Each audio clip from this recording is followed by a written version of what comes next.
you are welcome back to Unit 3, Session 2 of this course. In this session, we shall be looking at the three types of simple epithelial tissue, that is squamous, cuboidal, and columnar epithelial tissues, and their functions.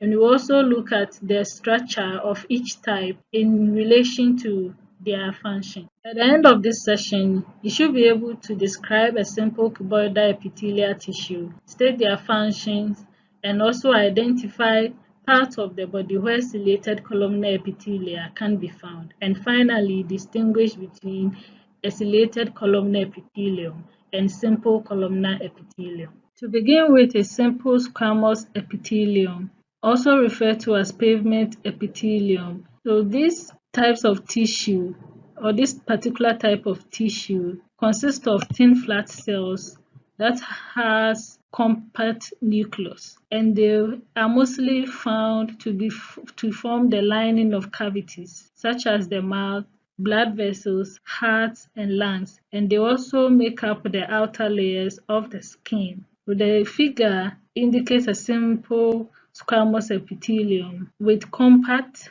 nucleus for each cell, and the cells are thin and flat. The next type we'll be looking at is simple cuboidal epithelium, and the tissue is composed of cells that are roughly square or cuboidal, or they are die-shaped as shown in the figure, and they are specialized for secretion and are mostly found in glands such as the thyroid and salivary glands, and also in the ducts of glands, as well as the lining of kidney tubules. They also form the germinal epithelium, which is involved in the production of egg cells in female ovary, and then the sperm cells in the male testes. The next one is simple columnar epithelium, and they are only one cell thick. The cells that makes up this particular type of tissue are elongated, and they are column shaped as shown in figure 17. The nuclei are also elongated and lie at the base of the cell. These tissues are normally found to be in the lining of the stomach and intestines, and they are involved in the secretion of digestive juices and also absorption of nutrients. Also, the lining of the nose, ears, and the taste buds of the tongue are specialized for sensory reception. The goblet cells that is found between the columnar epithelial cells of the duodenum also secrete mucus or slime, and this is involved, or this helps in lubricating substances which keeps the surface of the epithelium smooth. The next one is ciliated columnar epithelium, and this kind of tissue are also simple columnar epithelium, except that they have fine hair-like outgrowths on their surfaces, and these fine hair-like outgrowths is referred to as cilia. The cilia helps in movement by undergoing rapid rhythmic wave-like beatings, and this causes mucus that is secreted by goblet cells to move in a particular direction, as shown in figure 18.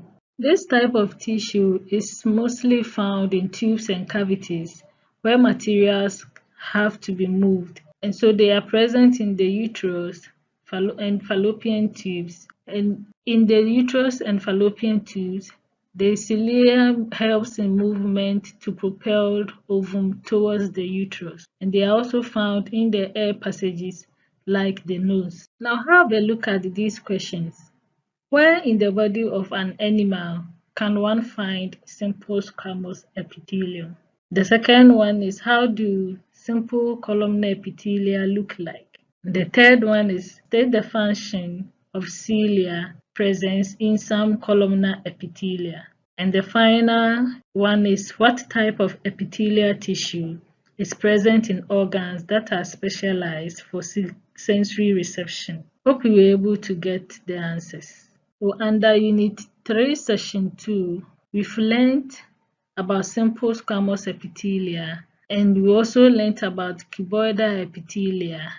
We got to know that they are specialized for secretion and are mostly found in glands, ducts, and kidney tubules. We also learned about simple columnar epithelia, in that they are found in the intestines, ears and nose and tongue. We also studied that some of these simple columnar epithelia are specialized for sensory reception, whilst others are for secretion. And we also learned about ciliated columnar epithelia, in that they have cilia on their surfaces and they are mostly found in the uterus, fallopian tubes, and air passages where materials are constantly being moved.